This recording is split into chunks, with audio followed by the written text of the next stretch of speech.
మరి ఇంతకాలం ఈ విషయం మన హిందువులు ఎవరికి తెలియదంటారా? గుళ్ళు కట్టేసి ఇంట్లో దేవుళ్ళతో సమానంగా బాబా ఫోటో ఎందుకు పెట్టుకోలేదు? ఇప్పుడు మన ఛానల్లో కూడా ఫస్ట్ స్టార్టింగ్ లో అదే పోస్టులు పెట్టాం. ఎందుకంటే వారి యొక్క మనోభావాలు దెబ్బతింటారని చెప్పేసి. అంటే ఇది పోను అది వికృత రూపం అయిపోయింది. మనము గురువుగా పూజించబడలేదు. ఇక మన ఇంట్లో దేవుళ్ళ గదిలోకి వచ్చేసి దేవుళ్ళ దగ్గర కూడా పెట్టేసి పూజ చేసి అంటే నేను తీసేశాను. మనం ప్రారంభం లేదని కాదు, అదే తప్పుగా అనుకోదు. మరి అప్పుడు ఒప్పుకునేటప్పుడు ఎందుకు ఒప్పుకోవాలంటే అప్పుడు విజ్ఞానం కలగలేదు, ఇప్పుడు జ్ఞానం కలిగింది కాబట్టి అతన్ని స్థానభ్రంశం చేస్తున్నాం.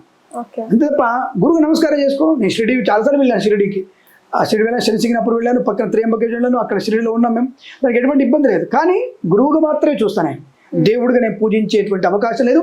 దేవుడిగా పూజించే అర్హత ఆయనకి లేదు. ఫస్ట్ ఆఫ్ ఆల్ ఆయన ఏ మహిమాలు చేశాను, ఇప్పుడు ఏం చేయాలి నాకేం అర్థం కాలేదు. వాళ్ళని పోయి తీశారు పెట్టారంటే ఎక్కడ రుజువులు లేవు. వీటికి రుజువులు ఎక్కడ కూడా లేవు.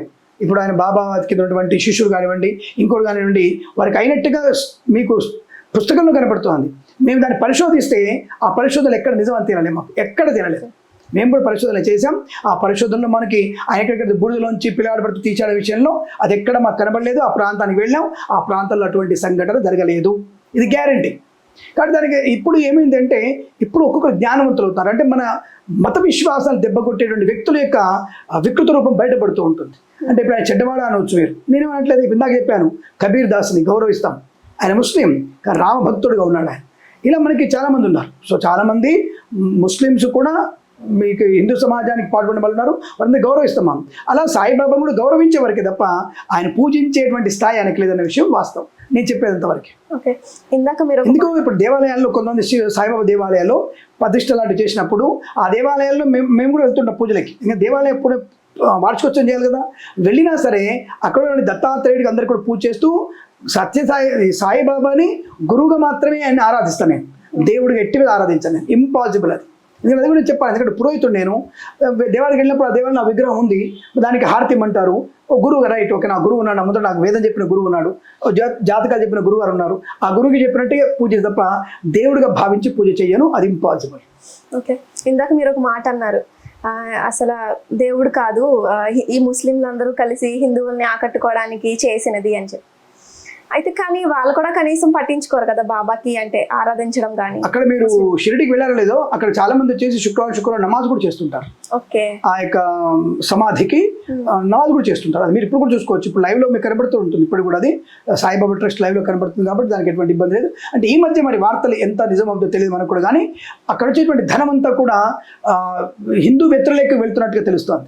అది ఎంత నిజమో తెలియదు మనకు. కానీ హిందూ వ్యతిరేకులకు వెళ్తున్నట్టుగా కేవలం కొన్ని మతాల వారికి ఆ ధనం ఉపయోగపడుతుంది తెలుసు తప్ప హిందూ మతం వారి యొక్క ధనం అట పాడైపోవడం అనేది కరెక్ట్ కాదు. అది మనకు కొంత నష్టాన్ని కలిగిస్తుంది. కాబట్టి మనం దాన్ని అంటే అటువంటి మన కళ్ళకి కనపడలే, మా దానికి కళ్ళకి కనబడినప్పుడే దాని గురించి చర్చించే అవకాశం ఉంది. కానీ మీరు అడిగిన ప్రశ్న అతను దేవుడా కాదు, సమాధానం ఇంతవరకు. దేవుడు కాదు, కానేరడు, ఎప్పటికీ కానేరడు ఆయన. ఎందుకంటే ఆయన ఎక్కడ కూడా భగవద్గీత చదివింది లేదు. ఒక భగవద్గీత, ఒక రామాయణము, ఒక భారతము చదివినట్టుగా ఎక్కడ చెప్పాడు ఆయన? ఎక్కడ చెప్పలే. రాముడిని పిలిచాడా? పిలవలేదు. ఎక్కడ రాముడిని పిలవలేదు. హిందూ దేవుళ్ళని ఎప్పుడు ఆయన ఎప్పుడు పేర్పోలేదు. కాబట్టి ఆయనకి రుద్రణ మంత్రాలతో, నమ్మక చమక మంత్రాలతో, వేద మంత్రాలతో అభిషేకంగా అర్చన చేయడం అనేది సాధ్యం కాదు. అది కరెక్ట్ కాదు. ఓకే, మేము ముస్లిమా హిందూనా అనే అతను ముస్లిమే, ఎట్టి పేదలు ముస్లిమే, హిందువుగా కాడు, కానేరడు, అతను ముస్లిమే. అతనే చెప్పుకున్నాడు ఫకీరు. ఆయన ఫకీర్గా ఉన్నాడు, ఫకీర్గానే ఉంటాడు కూడా. మనం అతన్ని మార్చుకున్నాం, అనేక రకాలుగా అతన్ని మార్చుకున్నాం. అట్లాంటి ఏమంటారంటే మరి దేవుళ్ళని అనేక రూపాలుగా ఉంటారు కదా. నేను కాదని లేదే, దేవుళ్ళు అనేక రూపాలుగా ఉంటారు. నేను ఎప్పుడు కాదన్నాను. దత్తాత్రేయుడు ఒక బిచ్చగాడి వేషం వేసుకున్నాడు, తాగుబోతుగా వేషం వేసుకున్నాడు. అంటే మనల్ని ఉద్ధరించడానికి భగవంతుడు నానా రూపాలు ధరించాడు ఆయన. దత్తాత్రేయ స్వరూపంలో అంటే తాగుబోతుగా, తిరుగుబోతుగా, వ్యభిచారిగా అనేక రకాల రూపాలు ధరించాడు. ఎందుకు? ఇలా ఉంటే నీ బతుకు ఇలా ఉంటుంది అని సాక్షాత్తుగా శంకరాచార్య వారిని ఆయన దత్తాత్రేయుడు పరీక్షించినటువంటి దృష్టి కూడా మనకుంది. సాక్షాత్తుగా పరమేశ్వరుడితో మాట్లాడాడు శంకరాచార్య వారు. అటువంటి స్థితి మనకు కనబడుతుంది, మన వేదంలో ఉంది. అది మన యొక్క భారత భాగవతాల్లో స్పష్టంగా రాయబడింది. కాబట్టి అటువంటి వాళ్ళని కూడా మనం గురువుగానే భావిస్తున్నాం, గురువుగానే అనుకుంటున్నాం. కానీ అంతకంటే గొప్పవాడేం కాదినా. అంతలో కనీసం ఆవగించంత కూడా శంకరాచార్య కింద ఆవగించంత తోటి కూడా పనికిరాడు ఆయన. కాబట్టి ఆయన గురువుగా భావి తప్ప నేను అవమానించట్లే. మరి చెప్తున్నాను, నేను మంచి వ్యక్తి, ఓకే రైట్, 10 మందికి మంచి చేశాడు, సేవ చేశాడు, 10 మందికి గౌరవంగా ఉంచబడ్డాడు, గౌరవించడం నో ప్రాబ్లం, నేను కాదనట్లేదు. కానీ దేవుడిగా పూజించడం అనర్హుడు, దేవుడిగా పూజించకూడదు, పనికిరాదు. That's all. ఆయన ఫకీరే, ఆయన హిందువు కాడు, కానేరడు. గురువుగారు మీరు దేవుడు కాదు అని అంటుంటే నాకు ఇంకొక డౌట్ వచ్చింది. నా చిన్నప్పుడు ఎప్పుడో చూసిన ఏదో ఒక సినిమాలో ఉడికి ఉడికి అన్నంలో వేడి అన్నంలో చెయ్యి పెట్టి తిప్పడం అనేది అదొక సీన్. అది నిజమే అంటారా? మరి ఏం కాలేదు. ఒకటి గుర్తుపెట్టుకోమ్మా, ఇప్పుడు సత్సాయిబాబా వచ్చేసి లింగా లోట్లో తీసని చెప్పారు. అవునవును. సో అది నిజమా అంటే మేము ప్రత్యక్షంగా చూసాం. సత్సాయినాథుడు తీసినటువంటిది మేము చూసాం. మరి ఈ షిరిడి సాయి చేసినటువంటి అన్నం అనేది అప్పుడున్నటువంటి కేలార్కల్ లాంటి వాళ్ళు ఇతరత్ర వాళ్ళు అలా చేసి ఉండవచ్చు, అలా తీసి ఉండవచ్చు, కానీ మేమే చూడలేదు. అంటే మనం విఠలాచార్య సినిమాలో కొన్ని దయ్యాలు ఉంటాయి.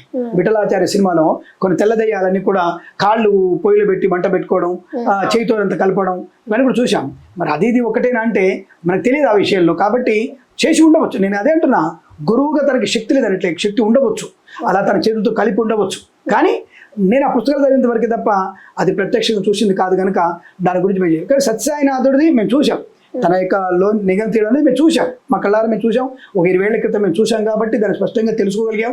ఆయన ముందు మా పిల్లలు పాడుతున్నప్పుడు మేము ఉన్నాం అక్కడ. అలాంటిది అతను తీసి గొలుసిచ్చి మా గురువు గారికి ఇవ్వడం మేము చూసాం.